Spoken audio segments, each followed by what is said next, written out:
आप पावरफुल भी बनना चाहते हैं और विदाउट कन्फ्रंटेशन, जियोपॉलिटिक्स में ऐसा तो नहीं होता। शी जिनपिंग जब डोनाल्ड ट्रंप से रिसेंटली मिले तो उन्होंने थुसिडाइडस ट्रैप का जिक्र किया।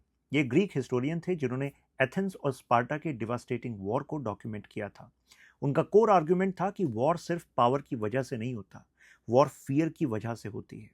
जैसे कि एथेंस रैपिडली राइज कर रहा था, इकोनॉमिकली पावरफुल, मिलिट्रली एम्बिशियस, कॉन्फिडेंट, और स्पार्टा वो ऑलरेडी स्टेब्लिश्ड डोमिनेंट पावर था।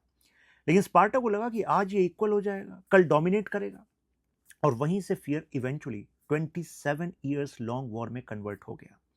और अब प्रेजेंट वर्ल्ड को देखिए। 1990 में चाइना का शेयर ग्लोबल जीडीपी में लगभग 2% था, लेकिन आज लगभग 18%। अमेरिका के बाद दुनिया की सेकंड लार्जेस्ट इकोनॉमी है कौन? चाइना। लार्जेस्ट मैन्युफैक्चरिंग बेस बना लिया, वर्ल्ड ट्रेड का मेजर इंजन कहिए उसको। 5G, EVs, AI, rare earth supply को डोमिनेट कर रहा है, और एग्रेसिवली वो भी। मिलिट्री साइड भी देखिए, चाइना के पास अब वर्ल्ड की लार्जेस्ट नेवी है बाय नंबर ऑफ शिप्स।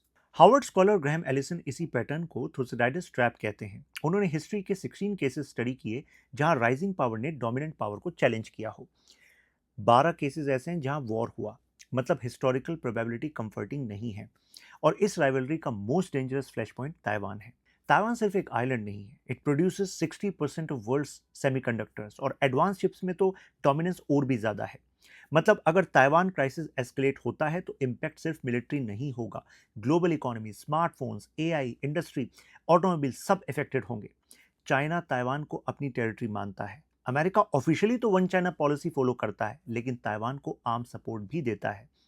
और यहाँ स्ट्रेटेजिक एम्बिगिटी डेंजरस बन जाती है। इंटरेस्टिंग पार्ट यह है कि चाइना ओपनली नहीं बोलता कि वॉर इनएविटेबल है। शी जिनपिंग बार बार कहते हैं कि Thucydides trap can be avoided.